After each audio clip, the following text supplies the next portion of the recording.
അല്ല, പിന്മാറാനാവില്ല എന്നുള്ള വാദമൊന്നും അങ്ങനെ ഉന്നയിക്കാൻ വേണ്ടി കഴിയില്ല. അങ്ങനെ ഒരു അഗ്രിമെന്റ് ഉണ്ടാകാനും പാടില്ല. അതായത് ഒരു കരാറ് നമ്മളൊരു ആളുമായി ഉണ്ടെങ്കിൽ, ഒരു MOU മെമ്മോറണ്ടം ഓഫ് അണ്ടർസ്റ്റാൻഡിംഗ് ഉണ്ടെങ്കിൽ, അതിൽ നിന്ന് അത് ഏത് പാർട്ടിക്ക് വേണമെങ്കിലും പിന്മാറുന്നതിനുള്ള ഒരു വ്യവസ്ഥ കൂടി ഉൾക്കൊള്ളിച്ചാൽ മാത്രമേ അത് പൂർണ്ണമാവുകയുള്ളൂ. അതിനുള്ള വ്യവസ്ഥകൾ ഉണ്ടായിരിക്കണം. ഈ MOUനകത്തും അത്തരം വ്യവസ്ഥകളുണ്ട്. അത് പല ഘട്ടങ്ങളായിട്ട് പറഞ്ഞിട്ടുണ്ട്.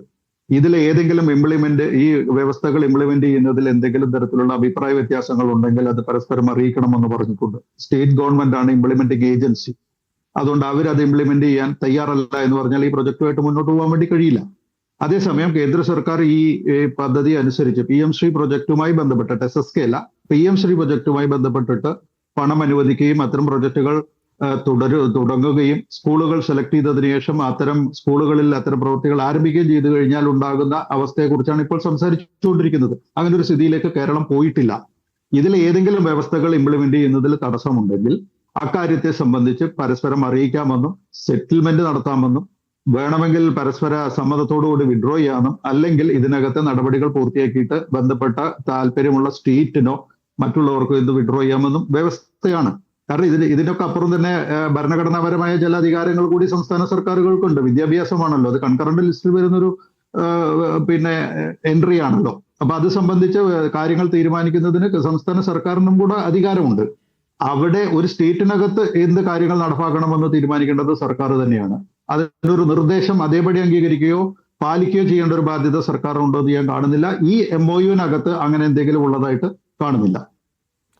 അങ്ങനെയല്ല, ഒരു MOUവിൽ നിന്ന് ഒരു കക്ഷിക്ക് പിന്മാറാനാവില്ല എന്ന് വ്യവസ്ഥ ഉണ്ടെന്ന് തന്നെ കരുതുക. അങ്ങനെ ഒരു വ്യവസ്ഥ ഉണ്ടെന്ന് തന്നെ കരുതുക. അല്ലല്ല, അതിനകത്ത് ആ വ്യവസ്ഥയ്ക്കകത്ത് ഇവരിപ്പോ പറയുന്ന വ്യവസ്ഥയ്ക്കകത്ത് അവർ പറഞ്ഞിരിക്കുന്നത് government of India reserve the right to cancel or terminate the agreement എന്നാണ്.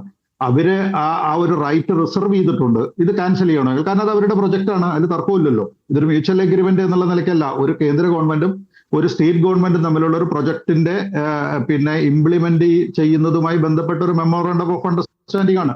മറ്റ് സംസ്ഥാനങ്ങൾക്കും ഇത് ബാധകമാണ്. ഇത് കേരളത്തിന്റെ മാത്രം വിഷയമൊന്നുമില്ല. ഈ പറയുന്ന കർണാടക ആയിരുന്നാലും ഉത്തരാഞ്ചലായിരുന്നാലും മറ്റ് സ്റ്റേറ്റുകൾ ഇത് വളരെ ഇതായിട്ട് ഇംപ്ലിമെന്റ് ചെയ്തിട്ടുണ്ട്. അവിടെ സ്കൂളുകളിൽ PM ശ്രീ പദ്ധതി നടപ്പാക്കിയിട്ടുണ്ട്. അതിന്റെ ലിസ്റ്റ് ഈ PM ശ്രീയുടെ ഡാഷ്ബോർഡിൽ അവൈലബിൾ ആണ്, ആർക്കും പരിശോധിക്കാവുന്നതേ ഉള്ളൂ. അതുകൊണ്ട് തന്നെ ഇതിനകത്ത് ഏതെങ്കിലും ഒരു സ്റ്റേറ്റിന് മാത്രമായിട്ട് ഒരു നയം രൂപീകരിക്കാൻ വേണ്ടിയിട്ട് പറ്റില്ല. എല്ലാ സ്റ്റേറ്റുകൾക്കും ഉള്ളതുപോലെ തന്നെയുള്ള നയം കേരളത്തിലെ കാര്യങ്ങൾക്കും വരും. അപ്പൊ ഇതുകൊണ്ട് അത് ഇംപ്ലിമെന്റ് ചെയ്യണമെങ്കിൽ സ്റ്റേറ്റിന്റെ സഹകരണം നിർബന്ധമാണ്. അതിനകത്ത് നിർബന്ധമായി കേന്ദ്ര പദ്ധതി രാജ്യം മുഴുവൻ നടപ്പാക്കണമെന്ന് അവർ ആവശ്യപ്പെട്ടിട്ടില്ല. അങ്ങനെ ഒരു ബാധ്യതയും MOU ഇല്ല. അതുകൊണ്ട് തന്നെ അതിന് വിഡ്രോ ചെയ്യുന്നതിന് എന്തെങ്കിലും നിയമപരമായി തടസ്സമുള്ളതായിട്ട് എനിക്ക് തോന്നുന്നില്ല.